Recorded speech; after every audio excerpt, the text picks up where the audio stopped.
Hi friends welcome to my channel. आम जड़े बंधुंकर झीर पूजा अच्छी किसी समय पर मु बाहर आउ शाशुंकर मोर जीवु जेहेतु मु हिंदी कथा हुए मत माने एक तो ठीक लगे अनकम्फर्टेबल लगे फिर भी टिके मालयालम दरखंड तादेह पसैकी कहि जी बुझीपार ना कौन कर डाक जाइए बड़ भाई पलि गोटे बाहागर आटेड करने शाशु मोर जीवु केरल में प्रबल खरा भयंकर खरा माने झाड़ बाहर शीत दिन झाड़ बाहर एत खरा इंटरेस्टिंग जिन गुड़ा आप सहित सेयार करुँची मुझे आसली मैरेज करके केरल को ओडिशा तो भयंकर शीत पड़े मुझे कहली मुझे जहाँ मोर किसी तो आनी शीत वस्त्र केवल ग्लोव्स आउ सॉक्स आनी मुझे कहली ठीक अच्छे आदि हम किणी एठू नहीं आसली माने 3 वर्ष हवा बसला केरल में बिल्कुल ठंडा ना माने मुझे जानी केरल ठंडा पड़े ठंडा टाइम भयंकर गरम हुए मुझे भाविली जहाँ ओडाटा एक्चुअली भल मुझे सब कहती गरम लगुच ओडार अगर कौ जगह को पड़े मनुष्य शांति ररमटा हेनी कि मुझे आसी देखुची एटी मैंने सब गरम मुझे भावुँ ओडार जहाँ ठंडा पड़े माने 4-5टा ठंडा तो मनुष्य माने बढ़िया टाइप दिनटा काटो ये गरम एत गरम ठंडा बिल्कुल पड़े ना आमर कि बाहर मैंने विंटर सीजन कहले ये आसे ना तो आसे ना तो ये कौन बाहर ब्लांकेट आम वर्षा दिन ये ब्लांकेट घोड़े शो वर्षा दिन तो पूरा लगी भयंकर वर्षा मार्च रु आरंभ हो वर्षा पूरा अक्टोबर नवेम्बर एमती वर्षा हम आते प्रबल शीत शीतटा कर जून जुलाई अगस्ट ये टाइम प्रबल शीत कर वर्षा से टाइम आम ब्लांकेट घोरे शो किंतु एबे जेहेतु ओडिशा रे विंटर सीजन चलला किंतु केरल में ठंडा फंडा किसी ना प्रबल गरम माने भयंकर गरम माने खरा सही हम खरा टाण नुहे ओडिशा परिका निर्घातिया टाण खरा नुहे किंतु जेहेतु गुलुगुली होका प्रबल गरम किंतु ओडिशा परिका खरा नुहे खरा अच्छी किंतु भयंकर खरा जो ओडिशा रे सेमती ना खाली गुलुगुली हो शीत दिन तो ये शीत हुए ना आम जाऊँ बंधु घर मैंने आमरी घर पाखे मो झीर आज 28 पूजा झीर माने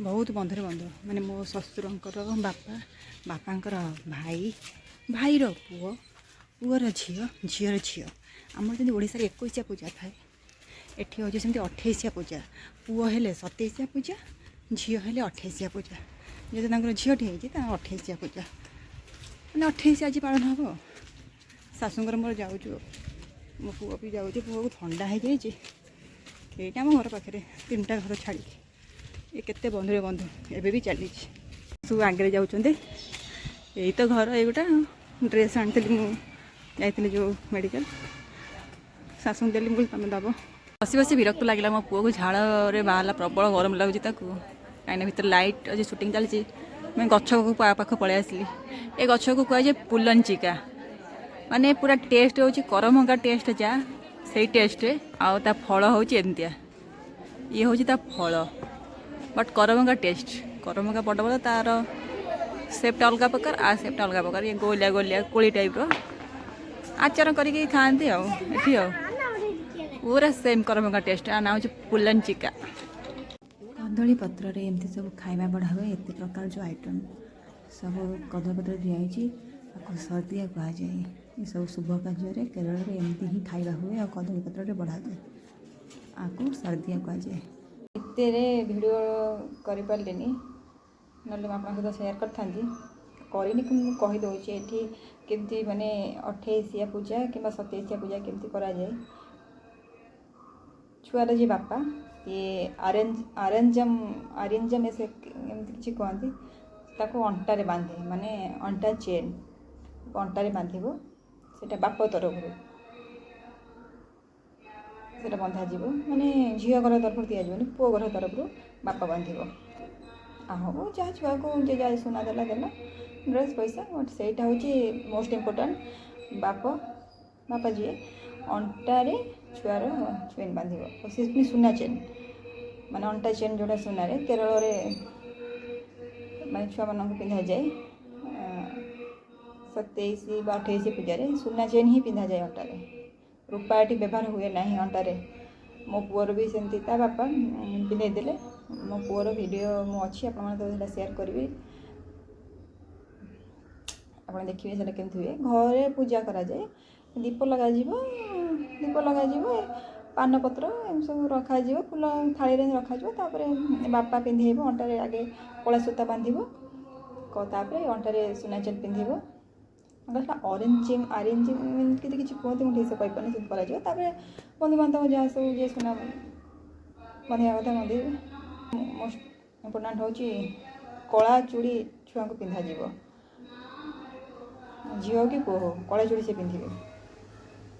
ଅପ୍ ଟୁ ବର୍ଷେ ପର୍ଯ୍ୟନ୍ତ ପିନ୍ଧନ୍ତି, ନହେଲେ 6 ମାସ ପର୍ଯ୍ୟନ୍ତ ତ ମଷ୍ଟ ପିନ୍ଧିବ କଳା ଚୁଡ଼ି, ପୁଅ କି ଝିଅ ଯିଏ ଯିଏ ବର୍ଷ ପର୍ଯ୍ୟନ୍ତ ପିନ୍ଧେଇ ପାରିଲା। ମୋ ପୁଅ ବି ସେମିତି ପିନ୍ଧୁଥିଲା, ତଥାପି ମୋ ପୁଅ 8 ମାସ ଖଣ୍ଡେ ପର୍ଯ୍ୟନ୍ତ ପିନ୍ଧିଛି। 8-9 ମାସ ପର୍ଯ୍ୟନ୍ତ କଳା ଚୁଡ଼ି ପିନ୍ଧୁଥିଲା ହାତରେ। ଏଠିକାର ଏମିତି ପୂଜା କରାଯାଏ। ଆଉ ଆମର କେତେ ବନ୍ଧୁରେ ବନ୍ଧୁ ଏପର୍ଯ୍ୟନ୍ତ ଚାଲିଛି, ଏତେ ବନ୍ଧୁ ଅନାସୀ ବିନାଶୀ ବନ୍ଧୁ ଏପର୍ଯ୍ୟନ୍ତ ଚାଲିଛି। ଯେତେ ବନ୍ଧୁ ସେତେ ଦିଆ ନିଆ। ସିଏ ମୋ ପୁଅ ଇଏକୁ ଡ୍ରେସ୍ ଦେଇଥିଲେ, ସେଥିପାଇଁକା ଆମେ ତାଙ୍କୁ ଡ୍ରେସ୍ ଦେଲୁ। ଯଦି ସେ କିଛି ସୁନାରେ ଦେଇଥାନ୍ତେ ତାହେଲେ ଆମେ ବି କିଛି ସୁନାରେ ଦେଇଥାନ୍ତୁ, ଏମିତି ଆଉ। ତାପରେ ଖାଇବା ପିଇବା ତ ମୁଁ ଯାହା ଦେଖେଇଲି ସେମିତି ବି ଦିଅନ୍ତି, ସର୍ଦିଆ ବି ଦିଅନ୍ତି, ନହେଲେ ଇଡ଼ଲି, ସାମ୍ବର, ବଡ଼ା ଏସବୁ ବି ଦିଅନ୍ତି। କିଏ ତାକୁ ଦେଇପାରିଲା ସର୍ଦିଆ କରିକି। ପୁଅକୁ ନେଇକି ଟିକେ ବାହାରକୁ ପଳେଇଲି ବୁଲିବା ପାଇଁକା, ଏମିତି ତ ଥଣ୍ଡା ହେଇଥାଏ, ଭଲ ଲାଗୁନି। ଆମ ଘର ପାଖାପାଖି ବି ଯେତେଟା ଘର ଅଛି ଆମ ଘର ପାଖାପାଖି ତ ନିହାତି 80-100ଟା ଘର ବାହାରିବ। ସେମାନଙ୍କର ଚଳିବା ବି ବହୁତ ବଢ଼ିଆ। ସମସ୍ତଙ୍କ ଘର ମାନେ ଝାକାସ୍ ଘର। ଏଠି ସମସ୍ତଙ୍କ ଚଳିବା ବହୁତ ବଢ଼ିଆ ବା। ଏଠି 80-100ଟା ଘର ହେବ, ମାନେ ଏଇଟା ଗାଁଟା। ସମସ୍ତଙ୍କ ଘର ବଢ଼ିଆ, ଚଳିବା ବଢ଼ିଆ, ମାନେ କାହା ଘର ଗୋଟେ ଗରିବ ନାହିଁ, ଚାଳ ଘର ନାହିଁ, ପୁରା ଚକାଚକ୍ ଘର। ଏଠି କେରଳରେ ମାନେ ପ୍ରତ୍ୟେକ ଘରୁ ଜଣେ ଲେଖା ବିଦେଶରେ ଥିବେ, ବିଦେଶକୁ ଗଲ୍ଫ କୁହାଯାଏ। ସେଥିପାଇଁକା ଚଳିବା ସମସ୍ତଙ୍କର ବହୁତ ଭଲ। ଆଉ ଘର ଦ୍ୱାର ତ ପୁରା ଚକାଚକ୍।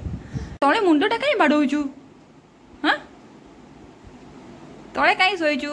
ଥଣ୍ଡା, ଉଠିଯା। ତଳେ କାହିଁ ଶୋଇଛୁ?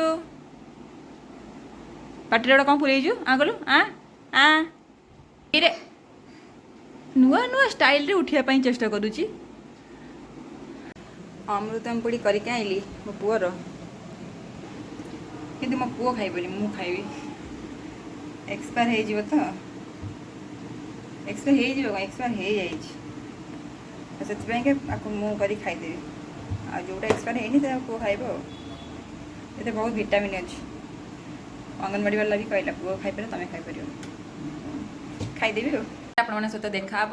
ଆଶା କରୁଛି ଆପଣମାନେ ମୋ ଚ୍ୟାନେଲକୁ ସବସ୍କ୍ରାଇବ୍ କରିବେ। ରହୁଛି।